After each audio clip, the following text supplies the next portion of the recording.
Assalamualaikum warahmatullahi wabarakatuh. Perkenalkan, nama saya Rosdiana dari kelas AK19B, jurusan Akuntansi, Fakultas Ekonomi dan Bisnis, Universitas Muhammadiyah Makassar.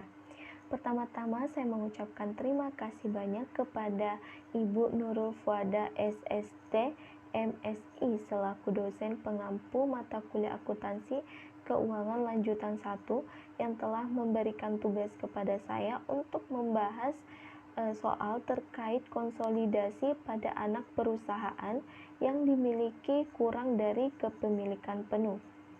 Sebelum saya membahas terkait soalnya, saya akan membahas terlebih dahulu apa sih itu konsolidasi.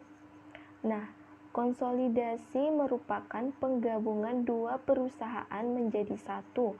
Namun hal ini berbeda dengan merger yang memiliki atau menguasai saham suatu perusahaan. Dalam proses konsolidasi, perusahaan yang bergabung dan akan menghasilkan satu perusahaan baru. Adapun soal yang akan kita bahas yaitu PT Jisung memperoleh 80% saham PT Jaemin dengan harga sebesar 125 juta pada tanggal 1 Januari 2015 ketika ekuitas PT Jaemin terdiri dari modal saham sebesar 100 juta dan saldo laba sebesar 30 juta. PT Jisung menerapkan metode ekuitas. Laporan keuangan kedua perusahaan per dan untuk tahun yang berakhir 31 Desember 2015 adalah sebagai berikut. Laba bersih yang terdapat pada PT Jisung sebesar 124 juta, kemudian pada PT Jaemin sebesar 30 juta. Selanjutnya pada saldo laba 1 Januari 2015, PT Jisung sebesar 194 juta. Kemudian pada PT Jaemin sebesar 45 juta rupiah. Kemudian saldo laba 31 Desember 2015 pada PT Jisung sebesar 268 juta rupiah. Kemudian pada PT Jaemin sebesar 65 juta rupiah. Selanjutnya, pada jumlah aset PT Jisung sebesar 1.172 juta rupiah, sedangkan pada PT Jaemin yaitu sebesar 200 juta rupiah. Kemudian jumlah liabilitas dan ekuitas pada PT Jisung yaitu sebesar 1.172 juta rupiah. Kemudian pada PT Jaemin sebesar 200 juta rupiah. Nah, pada soal ini terdapat beberapa tambahan yaitu penjualan persediaan oleh PT Jisung kepada PT Jaemin selama tahun 2015 berjumlah 250 juta rupiah. Ini sudah termasuk biaya perolehan sebesar 200 juta rupiah.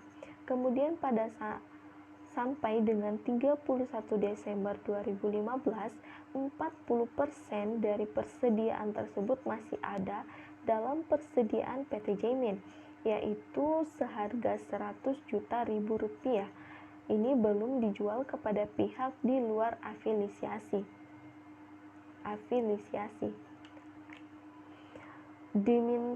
Kemudian diminta buatlah jurnal eliminasi yang diperlukan untuk mengkonsolidasi laporan keuangan PT Jisung dan PT Jaemin tahun 2015.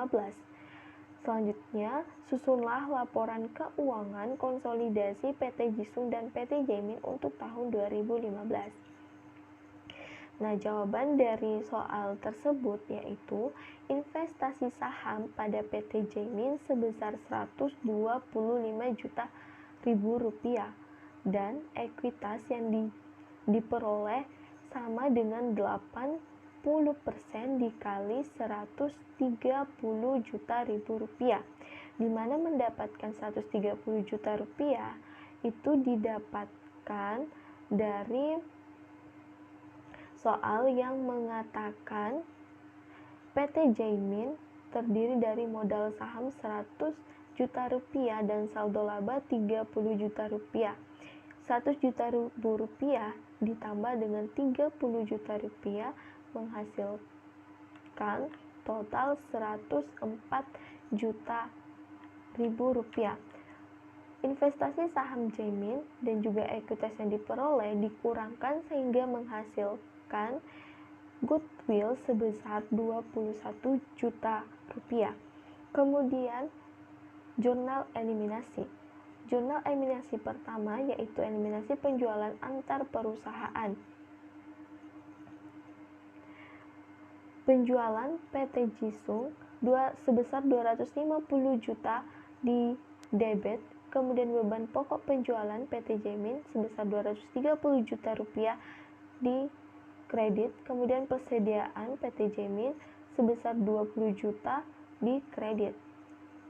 Selanjutnya, eliminasi laba dari PT Jaimin, yaitu bagian laba dari PT Jaimin sebesar 24 juta rupiah di debit, investasi saham PT Jaimin sebesar 24 juta rupiah di posisi kredit.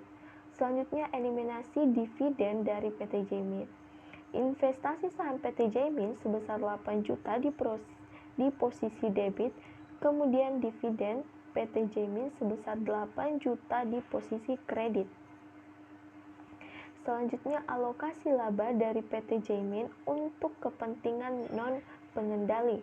Bagian laba kepentingan non-pengendali sebesar 6 juta rupiah di posisi debit, kemudian kepentingan non-pengendali sebesar 6 juta rupiah di posisi kredit.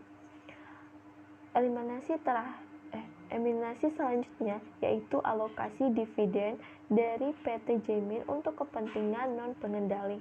Kepentingan non-pengendali sebesar 2 juta rupiah pada posisi debit. Kemudian dividen PT Jaimin sebesar 2 juta rupiah di posisi kredit. Eliminasi terakhir yaitu eliminasi investasi saham PT Jisung dan ekuitas PT Jaimin.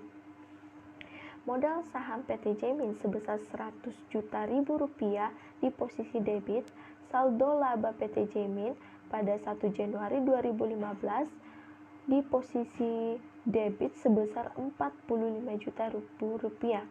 Kemudian goodwill sebesar 21 juta rupiah di posisi debit.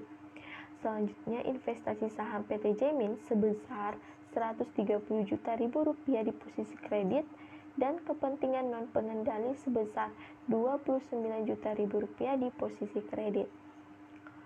Adapun laporan laba rugi konsolidasi PT Jisung dan anak perusahaan periode 1 Januari 2015 sampai 31 Desember 2015. Penjualan sebesar 1.050 juta rupiah dikurangi dengan beban pokok penjualan dan beban lainnya senilai 520 juta rupiah dan 420 juta rupiah sehingga menghasilkan laba bersih senilai 110 juta rupiah. Kemudian laba bersih diatribusikan kepada kepentingan entitas induk sebesar 104 juta rupiah, kemudian ditambahkan dengan kepentingan entitas non-pengendali senilai 6 juta rupiah sehingga menghasilkan total 110 juta rupiah. Selanjutnya, laporan saldo laba konsolidasi PT Jisung dan anak perusahaan untuk tahun yang berakhir pada 31 Desember 2015. Saldo laba 1 Januari 2015 senilai 194 juta rupiah ditambah dengan laba bersih tahun 2015 senilai 104 juta rupiah, kemudian dikurangi dengan dividen sebesar 50 juta rupiah sehingga menghasilkan saldo laba 31 Desember 2015 senilai 245 juta rupiah. Oke, selanjutnya neraca konsolidasi PT Jisung dan anak perusahaan per 31 Desember 2015.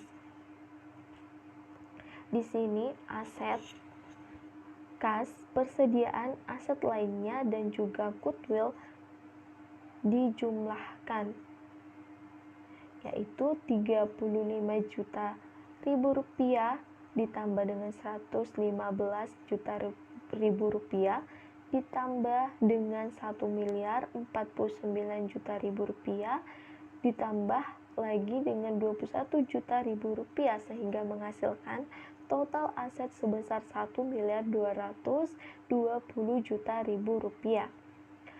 Selanjutnya kewajiban dan ekuitas. Macam-macam liabilitas ditambah dengan modal saham, kemudian ditambah dengan saldo laba, kemudian ditambah lagi dengan kepentingan non pengendali sehingga menghasilkan total kewajiban dan ekuitas. Adapun nilainya yaitu 139 juta rupiah ditambah dengan 800 juta rupiah, kemudian ditambah lagi dengan 248 juta rupiah dan ditambah lagi dengan kepentingan non pengendali sebesar 33 juta rupiah sehingga menghasilkan nilai total kewajiban dan ekuitas sebesar 1.220 juta rupiah. Nah, sekian dari jawaban soal yang sempat saya sampaikan, kurang dan lebihnya mohon dimaafkan. Billahi fisabilil haq, fastabiqul khairat. Assalamualaikum warahmatullahi wabarakatuh. Terima kasih.